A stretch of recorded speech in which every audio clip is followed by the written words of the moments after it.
Welcome to the Matt Schneidman Show. Matt's awesome. Everybody loves and respects Matt. Follow Matt on Twitter and Instagram at Matt Schneidman, or use the talk and text line at 1-414-799-1973. If I'm in this crummy situation, let's make content out of it. The Matt Schneidman Show is brought to you by Potawatomi Sportsbook. Bet above the rest. Never go corporate. Always go local. Now with Doug Russell. Doug, that's why you need to focus and you do everything that we say. Here's Matt Schneidman on the game. I think me and Matt have a much better feel for each other. Matt Schneidman Show, Tuesday, October 8th, presented to you by Potawatomi Sportsbook, a new era in sports betting. He's Doug Russell. I'm Matt Schneidman. Today's show, well, you will hear me talk, but not live, technically. We have 25 minutes of a one-on-one interview with Packers head coach Matt LaFleur, episode 2 of the Matt LaFleur Podcast, which, as you know, we record once a month during the season. Sat down with him yesterday after I got back from LA. We discussed Jordan Love, Romeo Doubs, a promise he made to Josh Jacobs, why Matt LaFleur's mom cried. I'm just going on so I can give people a chance to get into the stream. Don't want to start it right away. But we are going to play said interview for the first segment, take a break like we normally do, when we normally do, come back for the second segment, and then play the rest of it. And then we'll dissect it, Doug and I. And then last segment, our normal Tuesday visit with Wayne Larvey, the voice of the Packers.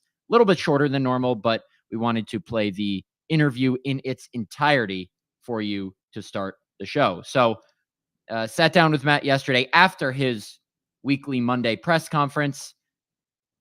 Here it is. All right. I want every detail of your meeting with number 87.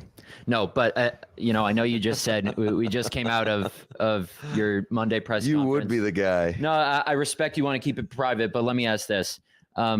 For a guy who reportedly wants more targets, how as a coach do you manage the balance of doing what's best for the team, but also trying to make him happy with, I guess, what made him unhappy and skip practice twice last week? Well, yeah, I'm not going to get into the details of any of that. Fair. But what I'll tell you is, and I've said this not only to him, but to all our guys, is my job and our jobs as coaches is to put our team in the best position to have success. And I'm a big believer that with team success comes individual success. And we've seen it over the course of our years here, in particular, when we win, everybody reaps the benefit of that. And so I'm going to continue to do that and not going to compromise what it takes to win games. Ultimately, we do have a lot of players, not only on the offensive side of the ball, but on the defensive side of the ball, that we have got a lot of confidence in to go out there and make plays. So especially when you're talking about the offensive side, it's a good problem to have when you have a crowded receiver room and you have a couple tight ends that you feel really confident in and their ability to do things with the ball. And you got multiple guys in the backfield that you have confidence in that can and have proven when given opportunities can make plays. So, it could change every game in terms of who's going to get the touches. And I think that's one of the beauties of our offense is when you have a lot of different players that can make plays, it makes it extremely difficult on a defense in terms of who do they want to stop. Just quick housekeeping. Musgrave was active yesterday, but he didn't play because of his ankle, correct? That is correct. Okay. Yeah. He, I got to give him a lot of credit.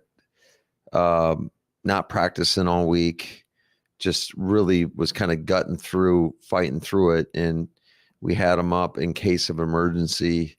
There were certain things that he felt like he could go out there and accomplish.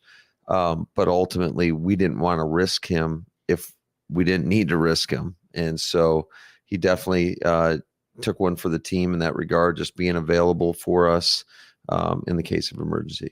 So a quick trivia question on that note. You have 2 players on your team who have returned a kickoff for a touchdown in the NFL.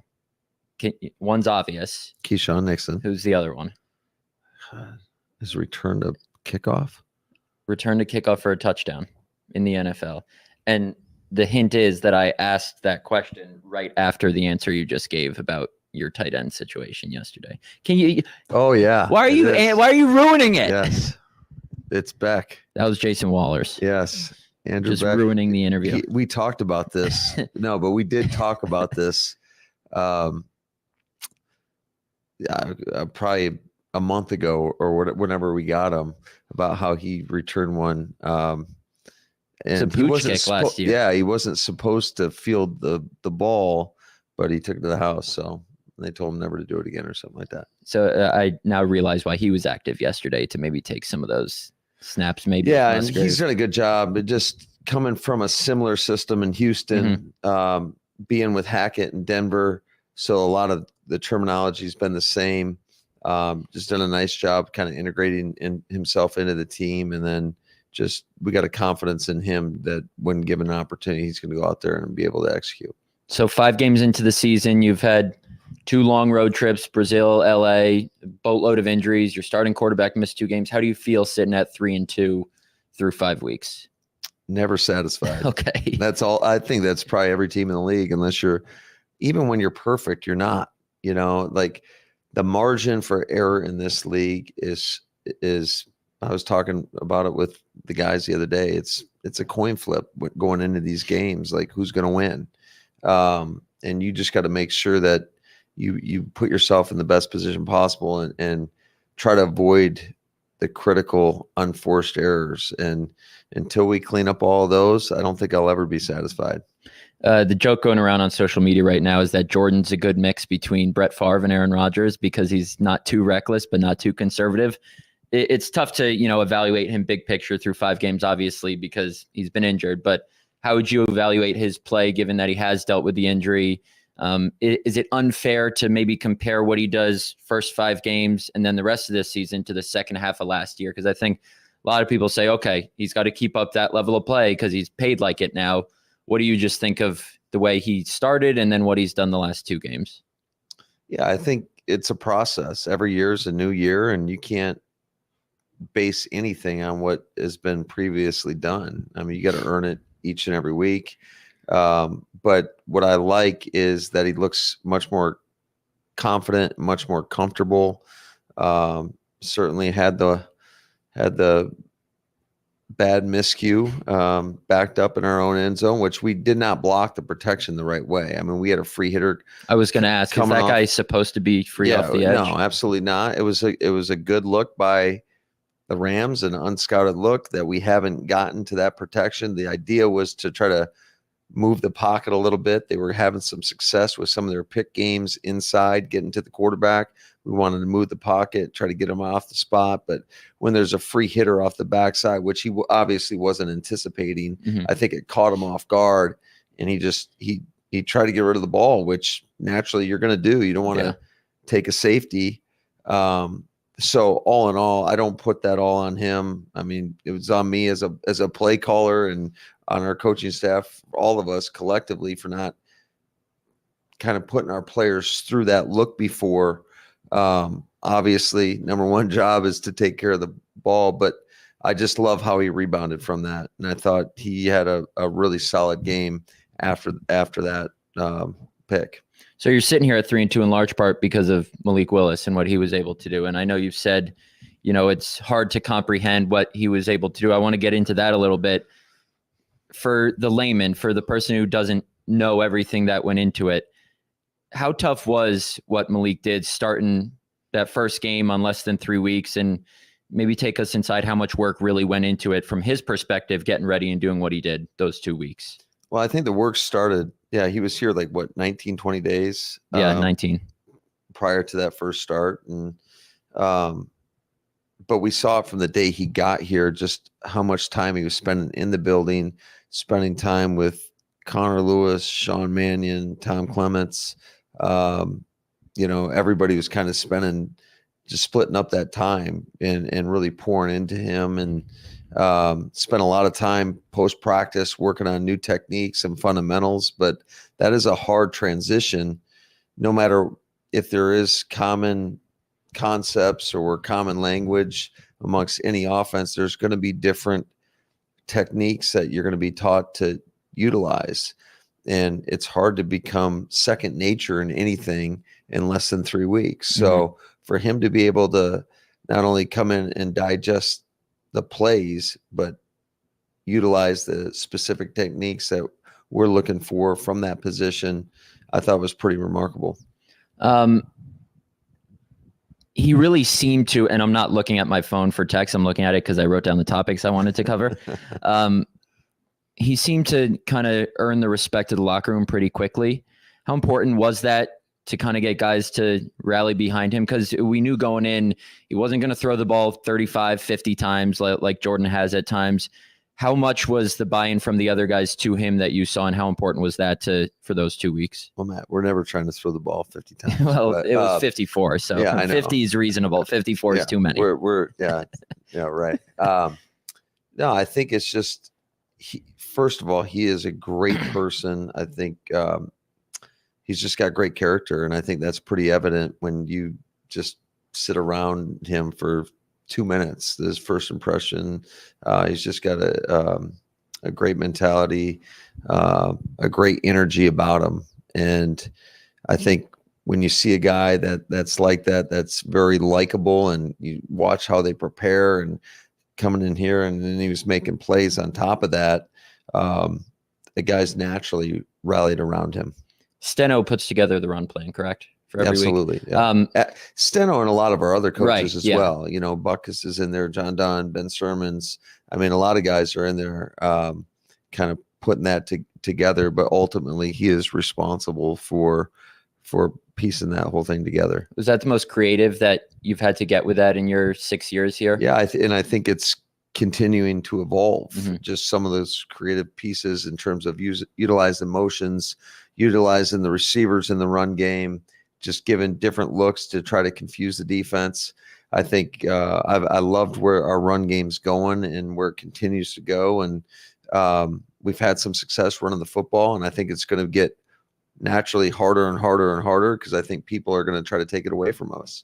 I think I saw a stat that Josh Jacobs holds the record for NFL history for most career catches without a touchdown catch. That is correct. I'm well aware of you this. guys are well aware of this. Well aware of this. Are the players aware of this as well? Oh yeah, we talked about it in Okay. one of our offensive meetings. So that is a goal to get him a touchdown reception at some point this season. I promised him that he will get a receiving touchdown at some point this season. But he got in the end zone. I'm just glad he got his first first touchdown, and that was a heck of a run. Yeah.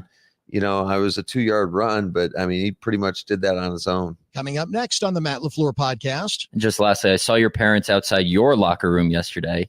Did they even bother going to the losing locker room, or what was the family dynamic like they yesterday? just go to the winning locker room. Yeah, That's okay. it. And no, it was definitely an emotional day. I think my mom, she definitely it's hardest on her. That's next as the Matt LaFleur Podcast continues.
Back on the Matt LaFleur Podcast. Matt, Xavier McKinney making history through these first 5 games. The interceptions look easy, but can you give us an idea of the amount of work that goes into these interceptions? You know, watching film during the week, Ryan Downard, your DB coach, told us that McKinney texts him at the beginning of every week asking for film of the opposing quarterback.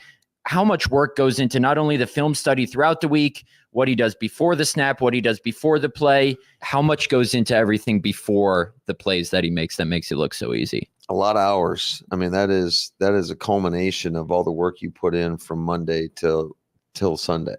And X is a really intelligent guy. He's able to digest the game plan probably easier than most. He's played a lot of ball in this league. And he's got just great instincts and awareness. And then you couple with that with the fact that he's got unbelievable ball skills. That's why he's a takeaway machine. And I know he's probably kicking himself because he's left Should a add couple. 6. Yeah, he's left a couple out there. So hopefully he'll make up for that next week. You know, you guys haven't always had the money to spend big in free agency since you've been here. Obviously, you did the first year with the Smiths and Billy and Amos. When you first got X, did you sit down with Halfley and really dig into his tape? What did you think you had when you first signed him? Well, we definitely liked him going against him the last couple of years in New York. And then I don't think you really know until you get a guy what they're truly capable of doing. But the thing that you love about him is you see him making plays in the post, but he can also make plays at the point of attack down in the box, whether it's blitzing the quarterback or in the run game, fitting up the runs. I just think he's the total package, and there's not many safeties that are as versatile as he is. How big of a role has he played in helping Javon Bullard and Evan Williams play the way they have? Oh, I think he's been a tremendous impact just because he's kind of directing the secondary back there. And but it's also a credit. Those are 2 young guys that are light years ahead of what most people are in that situation, what most rookies are, to show the versatility, like Bullard to be able to go play safety and then go down and play nickel. I mean, I don't think people understand truly how hard that is. You're playing 2 different positions.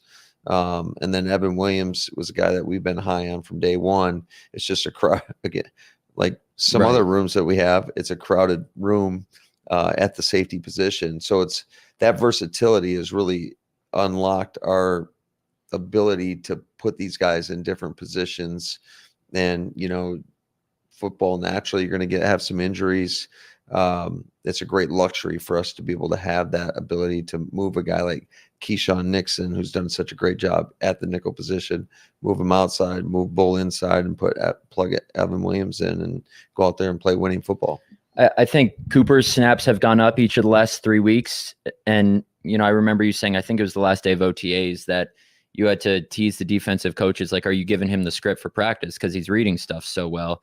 How much did that hip injury set him back? Was he in line for bigger snaps from the jump? And what have you seen from him that has helped him, get on the field more these last couple games? Yeah, I mean, it's hard to get better at football if you're not playing football and not practicing. He'd be standing 30 yards behind the play with his helmet on while he was hurt. He did a great job of that. And you always talk about taking the mental reps, and that's a key piece. The more you can do with whatever you're hindered by, I think that helps. But there's nothing like going out there and actually playing the position. And when given the opportunity, he continues to make plays. I mean, you see how the plays that he's made as a blitzer. His ability to bend and get around the corner and get around edges and finish on the quarterback has been spectacular. But you also see it in the other aspects, and whether it's dropping into coverage or covering guys. I think, the more he plays, the better he gets. The more opportunities he's going to get. So it seems like at linebacker, at corner, at safety, you guys have better depth than you have in a while here. Do you feel that this is the deepest defense you've had? Because, you spoke yesterday. It's not every day you can put in Justin Evan Williams, who hasn't really played all that much. Do you feel like you really have, 3 deep at every position? Yeah, I would say that this is definitely the deepest team that we've had. I mean, we're playing more guys up front than we ever have. Those snap counts are, I would say, distributed more evenly than in years past. And the thought process behind that is just try to keep people fresh, keep throwing the fastball at the offensive lineman. So hopefully in the fourth quarter that you're fresh, you can go get the quarterback. And Mike Smith drilled this into me back in 2019 when I first got here, that pressures are important. And I get that. And, ultimately the sacks and TFLs are what end up play. And I'm not going to sit here and say, oh, well, Rashawn Gary and Kenny Clark aren't lighting up the stat sheet, so they're blowing it. Two-part question. Are they producing enough for you in the entirety of the game, not just the TFLs and sacks? And do you need to see more from them, or is it mutual that you as coaches need to maybe put them in some more advantageous positions? Yeah, I think a lot of it's just game plan dependent. I mean, when you're going against some of these quarterbacks nowadays that are capable of escaping the pocket, you have a different rush plan. And your rush plan may be to just condense the pocket. I think as just being my background, being with quarterbacks, there's nothing worse on a quarterback when he feels that pocket closing in on him. So you got to be a little bit more calculated with how you rush the passer. And naturally, when you do rush like that, those rushes, you typically don't get as many opportunities to go hit the quarterback. And we've had 2 games like that.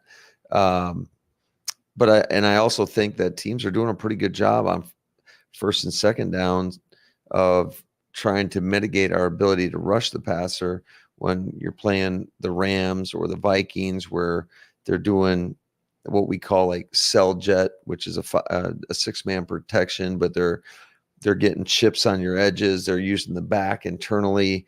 They're basically getting 3 double teams, and you have 1 one-on-one that you got to go in with kind of a action fake at the halfback. And that's been 2 weeks in a row now that we've gotten that type of play. Now, third down, if you're getting them in 3rd and long, that kind of goes out the window, and that's your opportunity to go pin your ears back and go rush quarterback. With your kicker, I know 4 games is probably far too early to just give up on a guy. And Goody told us after you guys cut Carlson that he's probably too impatient with specialists. And he mentioned J.K. Scott kind of going on to be good with the Chargers. Do you really see enough with Narveson behind the scenes that gives you confidence he can rebound? And I know it was just a 46-yarder and 3 extra points yesterday, but is that a good starting point, a good confidence builder for him going forward? I would say so. Anytime you get an opportunity to go out there and kick and you're perfect, I would say that's a pretty good day. And that naturally is going to help build the confidence. I think, especially when you think about the situation right before the half, when things aren't looking great for us, we're down 13-7, to be able to go out there in a critical moment and cut the lead to 3 points, especially with them getting the ball back to start the second half. I mean, that was a critical 3 points and a natural confidence builder. Just a couple more. I know the right guard rotation pretty much stopped because of Jordan Morgan's injury, but what have you seen from Shawn Ryan? I think Steno said that the Titans game and the Vikings game were the 2 best games of his career that he's seen. I know you challenged him earlier this offseason about his fitness. Has he done enough to, and I know it's hard to just throw Morgan back in there whenever he's healthy, but have you seen enough from Shawn Ryan to be like, okay, we are really comfortable with this guy as our full-time right guard? I would say we're definitely comfortable with him as our full-time right guard. But at the same time, when Jordan Morgan is back and available, we still have a plan for him to continue to develop him. And ultimately, it's a competition, and it's always going to be a competition. And our job is to try to continue to foster that competition and get the most out of our guys. And if that's putting Jordan back in there at times, then we'll do that. I know you guys each week watch the explosive play reel from around the league. Has Kyler Murray and Marvin Harrison Jr. popped up on that reel at all for you guys? A few times. Kyler's something else because he just can make all these off-schedule plays. He can beat you with his legs. He can beat you with his arm. He reminds me of just because on tape he's not the biggest guy. I mean, we've been around him at the Pro Bowl, and but he's like a water bug. He's like impossible to catch. It's going to be a great task, a great challenge for our defense to try to find ways to contain him, bottle him up, because if he starts making the game off schedule, there's no great play call for that. He's going to create some explosion plays, and it's going to be a problem. And I think I know the answer to these questions, but why are you asking them? Well, because that's my job. People are going to get mad if I don't. Jair said in the locker room yesterday that it's looking likely he'll be back next week. Is that accurate, would you say? How close was he to going yesterday? Well, he's getting better. For me, we'll continue to take it one day at a time. Mm-hmm. I'm hopeful that he'll be back, and he certainly would benefit. I know talking to my brother after the game, they were definitely concerned about him playing. And I think, when you see a guy that can key quick game and make a pick six, and I mean, you feel a little uneasy throwing his way. Yeah. When you get a guy that is instinctive and can read stuff like he can. Christian Watson, with both him and Love, you probably thought the worst when those injuries first happened. Is this something that's, he wasn't listed as out. He was listed as doubtful. Does he have a chance for this week, or is it something that might be a couple more weeks, you think? No, I think he's going to do everything in his power to be back. And if we can use him, even if it's in a limited capacity, we'd certainly do that. And just lastly, I know you said last time we asked that you didn't have an idea on Devontae Wyatt. He's obviously been in a boot all week. Is that a couple weeks too? Is that maybe worse than Watson? I don't know. We'll see. Hopefully we get him out of the boot this week and start moving him around, and we'll just see where he's at by the end of the week. And what'd you think of what Brooks gave you yesterday? Kind of I know he wasn't in place of Devontae Wyatt, but how big were those 2 sacks that he had to kind of step up? Obviously they're huge. And I thought, Colby Wooden did a heck of a job going in there. He had a huge Xavier McKinney's interception. He picked the center and was able to, I think that was Brooks wrapping around, got pressure in the quarterback's face and Stafford's face. And then he also had a blocked PAT. So I thought all those guys contributed in their own right. And that's what we need. We need the collective of that whole unit, of that whole room, no matter who's out there, just working together, making sure that they're, whether it's a pick game, whether it's a straight rush, whatever it may be, that everybody's doing their job so that they can all feed off each other.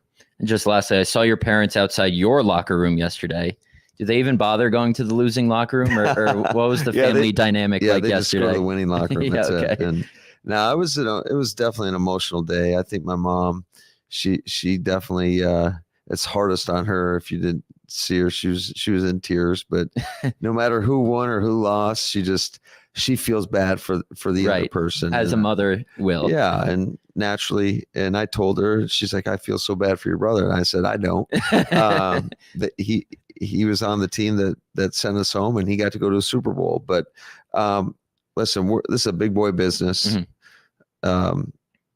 Nobody's feeling sorry for anybody in this league. It is what it is. And I told her it's, these are champagne problems that we do get to go against each other. And, it was great to see him pregame. It always is. I don't get to see my brother as much as I'd like to. I talk to him all the time. I try to talk to him every day, and we're extremely close. It's only him and I. I mean, we're the only siblings. And, but I don't know if you saw it. Did you see me give him a wedgie? I didn't see that. No. I was going to bring up another video of, I think Tracy Wolfson put out the video of you going up to Shawn's kid, and someone replied saying that you told the kid that you were his father because you beat him 5 times. No. Yeah. JJ. Yeah. So obviously Shawn and I are great friends, and I've met Jordan before, but he's like, hey, you want to see the little man? I said, absolutely. And he's such a cute little boy. And it kind of, in those moments, it brings perspective to everything that we do. And family is a big part of this for all of us. And it's important for us to have our families out there. It was great. Most of my family was out at the game. My son got to travel. One of my sons got to travel back on the team plane with us. That was his first experience. Okay. Shawn's parents were at the game. I haven't seen them in a while, and Shawn's wife, Veronica. And it's just great to to see everybody, and these are people that you really care about, and you just got to kind of shut that off for a 3-hour window when you go to battle against one another. But no, it's always great to it's a blessing and a curse at the same time. Fantastic. Appreciate it. All right. Thanks, Matt. Now we're back live. This is actually me talking to you live. I thought it was funny, just to break this down a little bit, that they're very well aware in those meetings that Josh Jacobs holds the NFL record for most career passes caught without a touchdown catch. Which I didn't realize until you brought it up, and that's shocking. Well, I saw like a random account on Twitter tweet it the other day. I didn't verify it. I didn't know if it was actually true, but Packers Stats and Information, or wherever Matt LaFleur gets his stats, has verified it, and he's promised him a touchdown catch. Okay. That's what he said. We will get him a touchdown catch for that soon. And then, it'll be something that they game plan for, because, he gets into the end zone, and he finally got into the end zone as a member of the Packers, but just never on a reception. It wasn't groundbreaking, what I'm about to say, but, I thought it was somewhat interesting after Matt LaFleur, and this is not to say, I got information out of him that, the other media members couldn't. At the podium, when he talked to us before he spoke to you and I, Doug, Matt LaFleur said, I'm not getting into what my conversation with Romeo on Monday was like. And then he kind of, I don't know if let it slip is the right word to use, but when he sat down with us, he basically said what I told Romeo was, it's my job as the head coach to do what's best for the team. And it sounds like his conversation with Romeo was like, listen, I know you're upset, but I have to do what's best for the team. I can't just throw you the ball all the time.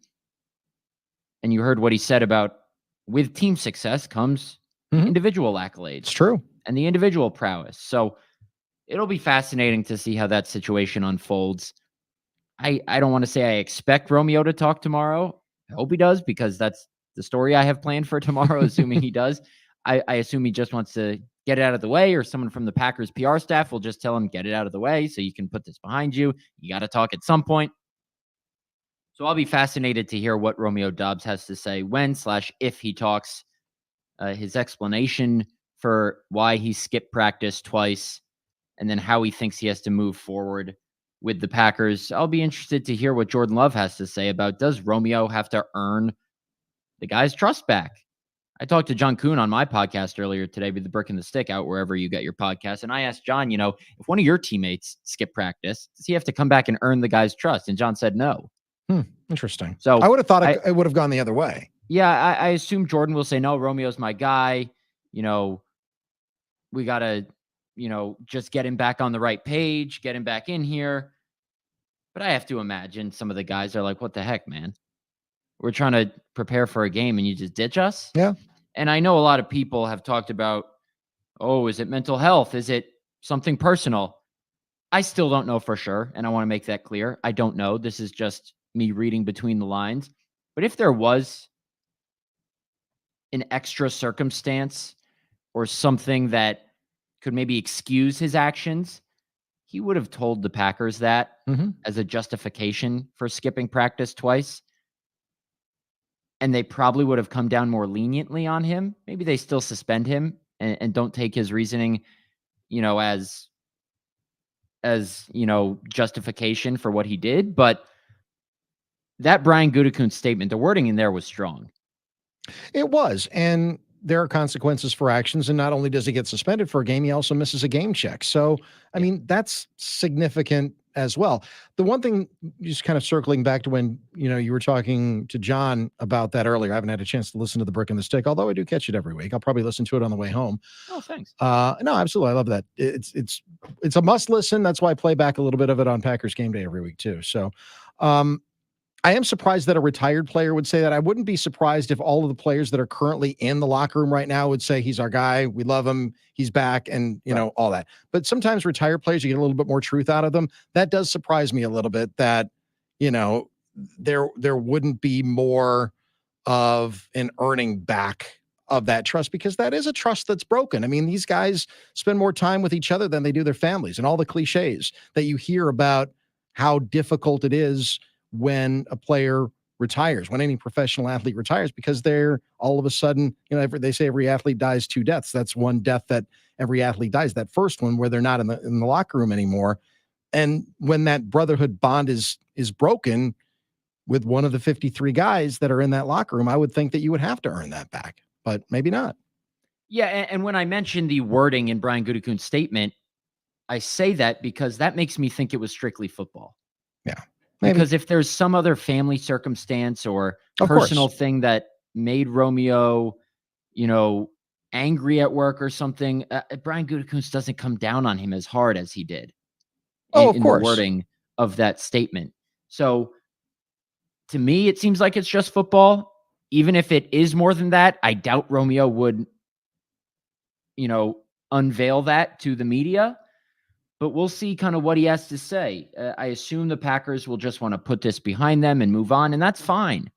And if Romeo is back tomorrow, which is the expectation, I can guarantee you he's catching a touchdown pass on Sunday against the Arizona Cardinals. Not only because just that's how the powers in the world work, but I also think Jordan Love might want to be like, listen, you're still our guy. Let me toss you one. Little back shoulder action against whoever the Cardinals' number 1 or 2 cornerback is. Yeah, and I'd be very curious as to what he says about it, because if it is as the story has been told so far, and great reporting by Bill Hubert to kind of be the first one to get it, is that he was upset about the lack of opportunities and touches, but the math doesn't add up to that. It just doesn't. If he's upset, doesn't, because he had 20 touches through the first 20 targets, I should say, through the first 4 games. Just 2 behind the team co-leaders. leaders had 22. Wicks and Reed had 22. Doesn't add up. I don't know. And the strangest part is, Doug, and I'm interested in your thoughts on this. Romeo showed up to practice on Wednesday and participated in full. Mm-hmm. And then he doesn't show up on Thursday or Friday. So what happened in between Wednesday and Thursday that made him not want to show up? Was it something in the team meetings that he didn't like? Was it a lack of reps in practice that I have no idea. I couldn't possibly speculate, but that's one of the questions I plan on asking him, but I don't expect to get an answer. He doesn't owe us an answer. As long as he makes himself available, that's all we ask. The old Marshawn Lynch, I'm just here so I don't get fined. One of the best Marshawn Lynch availabilities. I covered him in Oakland, and it was week 3 of the 2018 season. We were in Miami. They had just lost to the Dolphins. Raiders fell to 0-3. And in the locker room, and I love this, Marshawn put a trash can in front of him when he talked to reporters and made reporters stand around the other side of the trash can because he said, nobody's infringing upon my boundary. All of you have to stand behind this trash can so you don't get too close to me. Fair. Well, Jair likes to stand behind a table. He does. So I don't blame him. I don't blame him. That's fine. Listen, I get it. I'm fine with it. Anyway, let's get to a break. On the other side, our weekly visit, a little bit delayed this week, with the voice of the Packers, Wayne Larvey, get his thoughts on the Romeo Doubs situation before we put it to bed tomorrow. Oh, tomorrow's show is going to be interesting. Yankees Game 3 series is tied 1-1. The game starts at 6:08 Central. This show starts at 6. We'll play your full interview with Romeo Doubs 7 or 8 times. Yeah, you're going to get I'm winking. Just in case Tim Scott's listening to this, right? You might not get my full attention on tomorrow's show. I don't the Doug believe Russell you. Show with Matt Schneidman tomorrow. We'll catch you after the break right here on the Matt Schneidman Show.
All-purpose joggers now through October 13th. When you purchase men's or women's hoodies and joggers, use promo code FALL30, that's FALL30, to receive 30% off every hoodie.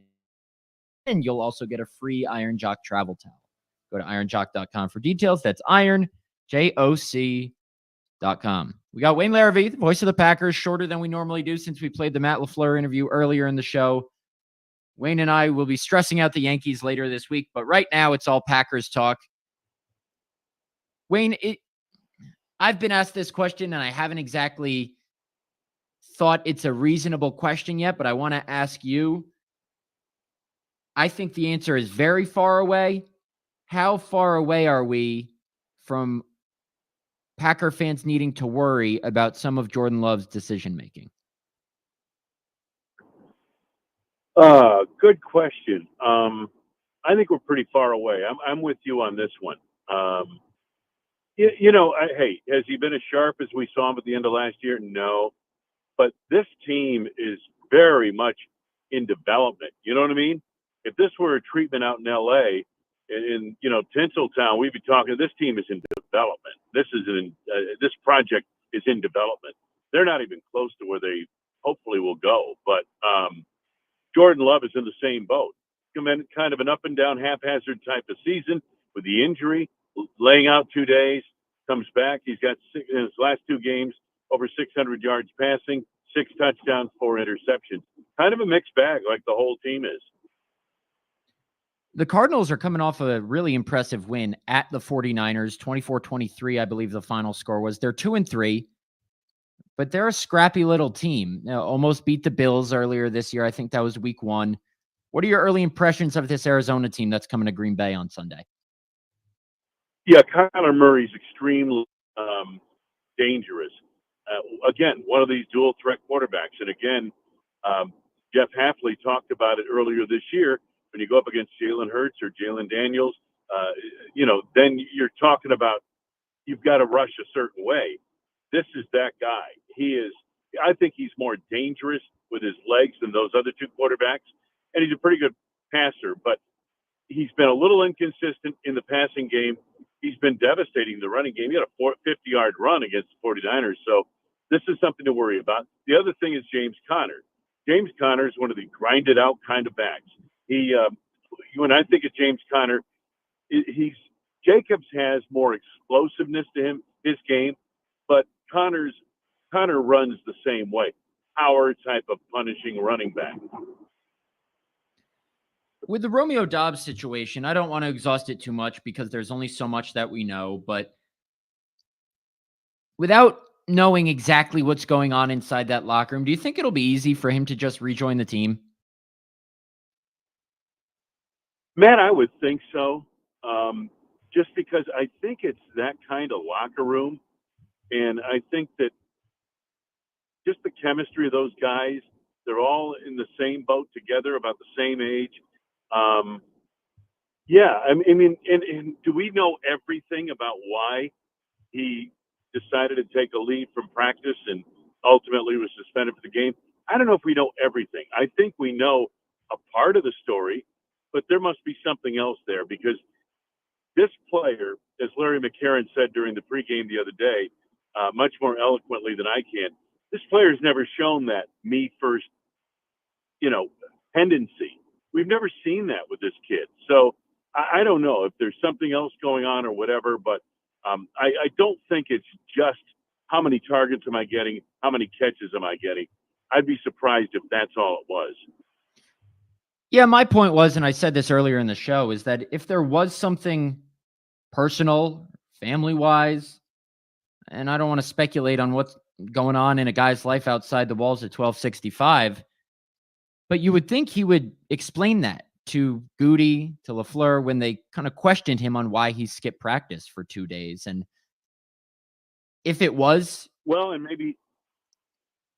I was just going to say, if it was a justifiable excuse, for lack of a better word, I don't think Goody would have come down as hard in the statement that he released. That's what makes me think it's just football, but I could be wrong. I'm just, spitballing here. That's why I'm interested to hear what Romeo Doubs says when he speaks to reporters. I don't expect him to, unveil his entire personal life or everything that went on. He doesn't owe that to anybody. I would obviously appreciate that because it would provide more clarity to the situation for us and our listeners and readers. But I don't expect much. I expect the Packers just to try and put this behind them and move on.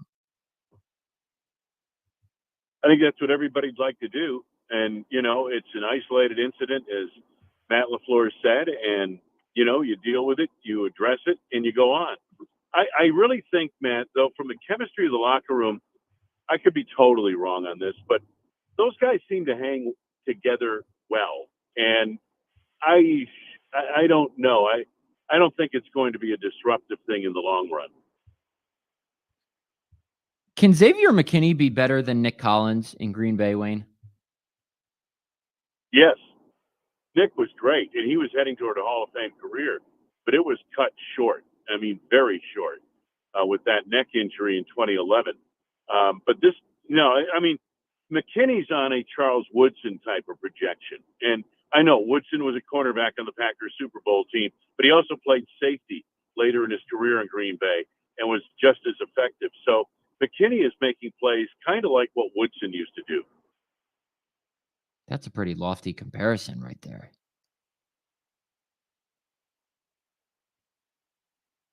Do we still have Wayne? You there? Yeah, I was just saying that's a pretty lofty comparison. You stunned us into silence, Wayne.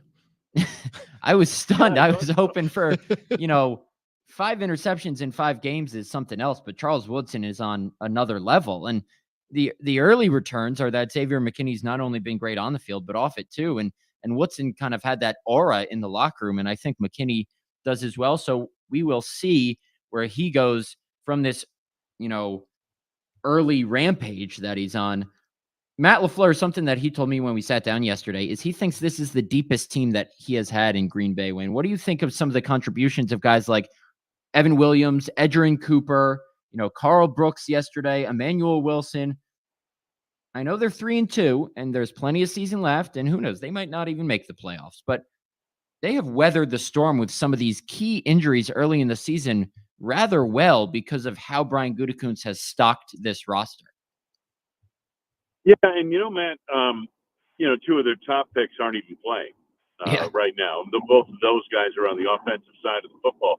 I think these rookies, what stood out to me about the game in Los Angeles, these rookies made plays to win that game. Evan Williams with the knockdown of the pass, to the tight end late in the game. Edgerrin Cooper. Every time that guy's on the field, I just think they're going to have to find more minutes for him. They're lacking big splash plays by the front 7. That kid, with his instinct and his athletic ability, might be able to give them some of what they're looking for. And I think you're going to see an expanded role for him going forward. Williams, of course, is playing a lot now. Bullard has played from the very get-go. I think those young guys, those kids are going to maybe put some juice into this defense here in midseason. But here's the other thing. Everybody's concerned about this defense, the run defense, and all that. Let me go back. Listen, some of us of a vintage age can go back to when Dom Capers put his defense in, changing the front the whole bit, put his defense in 2009. It took more than 8 games before that defense started playing the way it was envisioned by Capers. It took 8 games. And once they got it, they went down the stretch and won 7 of their last 8 regular season games. The next year, they won the Super Bowl. So this defense, this team is very much a work in progress, like I said earlier. And, we haven't come to the final conclusion as to who they are or what they are or how they're going to win yet. That's some great context right there. That's what you get when you have the longtime voice of the Packers, Wayne Larrivee, on. Wayne, we appreciate you as always. We'll talk to you next week. Talk to you next week, man. Go Yankees. Oh, my God. I'm just trying not to think about it until tomorrow. Tomorrow's going to be an interesting show, as I mentioned. Yankees start the same time as this show starts. I'll be here, but I'll be here. Not really. That'll be interesting. It's called multitasking. That's why Doug Tim did it last week when he was in. He did. Because the Brewers were on and I was on baseball duty. Yes, he did. So I have to do it too.